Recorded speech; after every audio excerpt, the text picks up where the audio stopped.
નમસ્કાર, આપ જોઈ રહ્યા છો PR24 ક્રાઇમ એલર્ટ ન્યૂઝ।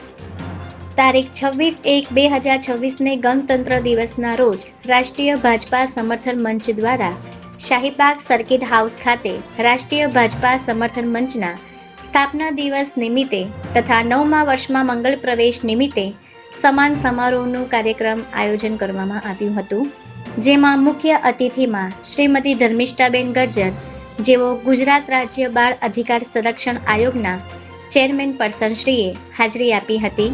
ત્યારબાદ રાષ્ટ્રીય ભાજપા સમર્થન મંચના રાષ્ટ્રીય અધ્યક્ષ શ્રી દીપક શર્માજીની બહુમૂલ્ય ઉપસ્થિતિ રહી હતી। સાથે સાથે રાષ્ટ્રીય ભાજપા સમર્થન મંચના ગુજરાત પ્રદેશ પ્રભારી શ્રી રવીશ રામચંદાનીજીનો પણ મહત્વનો ફાળો રહ્યો હતો। ત્યારબાદ પ્રોફેસર સ્મિતાબેન જોશી, જેઓ બીજેપી મહિલા મોરચા કર્ણાવતી મહાનગરના અધ્યક્ષ હતા। ત્યારબાદ શ્રી મિતભાઈ સોની, કે જેઓ ઉત્તર ગુજરાતના સંઘ પ્રકપ ગંગા સમગ્રના પ્રભારીશ્રીએ હાજરી આપી હતી।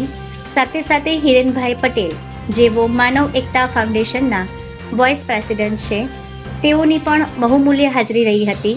તથા સંગીતાબેન ભાવસાર, જેઓ ગુજરાત રાજ્ય હેન્ડલૂમ હેન્ડીક્રાફ્ટના બોર્ડ ઓફ ડિરેક્ટર તથા બીજેપી ગોતા વોર્ડના વાઇસ પ્રેસિડેન્ટ શ્રીની હાજરી આપીને કાર્યક્રમની શોભા વધારી હતી। જેમાં ડિસેમ્બર 2025માં આયોજિત ઉજ્જૈન ખાતે નેશનલ ગેમ્સમાં કરાટે સ્પર્ધામાં ગુજરાત રાજ્યને 6 સ્ટેટમાં 2 ગોલ્ડ મેડલ અપાવનાર 8 વર્ષની દીકરી સાલની વિશ્વકર્માનું મુખ્ય અતિથિઓ દ્વારા સન્માન કરવામાં આવ્યું હતું। આ સાથે તેમની માતા બબલીબેન વિશ્વકર્મા તથા તેમના પિતા વિજયભાઈ વિશ્વકર્માનું પણ સન્માન કરવામાં આવ્યું હતું અને કેટલાક પદાધિકારીઓ લોકોનું પણ સન્માન આ કાર્યક્રમમાં કરવામાં આવ્યો હતો। આ કાર્યક્રમમાં અલગ અલગ વિસ્તારથી મહિલા મોરચાના અધ્યક્ષ શ્રીઓએ હાજરી આપી હતી તથા કાર્યક્રમમાં મહિલા સંગઠનને મજબૂત બનાવવા માટેની ચર્ચાઓ તથા આવનારી કોર્પોરેશનના ચૂંટણી બાબતેની પણ ચર્ચાઓ થઈ હતી। આ કાર્યક્રમમાં ઘણા બધા લોકોએ હાજરી આપીને કાર્યક્રમની શોભા વધારી હતી તથા કાર્યક્રમને સફળ બનાવ્યો હતો। જય હિન્દ, જય ભારત।